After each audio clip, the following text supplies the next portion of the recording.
மருத்துவரோட அலட்சியத்தால ஒரு உசுறு போயிடுச்சுன்னு எழுந்துள்ள புகாரால் அதிர்ச்சி. மயிலாடுதுறையில் உள்ள அரசு பெரியார் மருத்துவமனையில் சிகிச்சை பெற்ற நபர் மருத்துவர்களின் அலட்சியத்தால் உயிரிழந்ததாக குற்றம் சாட்டப்பட்டுள்ள சம்பவம் அதிர்ச்சியை ஏற்படுத்தியுள்ளது. கோபிநாத் என்ற 41 வயது ஓட்டுநர் சளி பிரச்சினை காரணமாக கடந்த 16ஆம் தேதி மருத்துவமனையில் அனுமதிக்கப்பட்டார். நேற்று திடீரென சுவாச கோளாறால் பாதிக்கப்பட்டு உயிரிழந்ததாக கூறப்படுகிறது.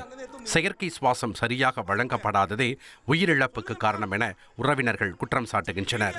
காணொலி ஆதாரங்களையும் காட்டி மருத்துவர்களும் செவிலியர்களும் அலட்சியம் காட்டியதாக அவர்கள் குற்றம் சாட்டியுள்ளனர். இழுச்சாவே இருக்கா?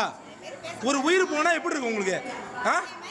இந்த பாருங்க, இந்த கதறாங்க இவங்களோட அவங்களோட வழி எப்படி இருக்கும் உங்களுக்கு? பதில் கொடுங்க. இல்லை மேடம், அங்கே எது கொண்டு வந்தீங்க? இந்த ஆக்சிஜன் சிலிண்டர் கொண்டு வந்தீங்களா? இது ஆக்சிஜன் சிலிண்டர் தானே?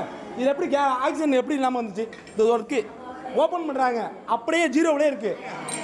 எப்படி இப்போ ஓப்பன் பண்ணலாம் இருக்கக்கூடாது? இப்போ ஓப்பன் பண்ணி இருக்கக்கூடாது. எப்படி நீங்க பண்ணீங்க? இதையடுத்து கோபிநாத்தின் உடலை பெற உறவினர்கள் மறுத்த நிலையில் சில மருத்துவ பணியாளர்களுக்கு எதிராக நடவடிக்கை எடுக்கப்பட்டுள்ளதாக மருத்துவமனை நிர்வாகம் தெரிவித்துள்ளது. இனி செல்லும் இடமெல்லாம் செய்தி. தந்தி டிவியின் வாட்ஸ்அப் சேனலை ஃபாலோ பண்ணினா செல்ல இருக்கும் இடமெல்லாம் செய்தி.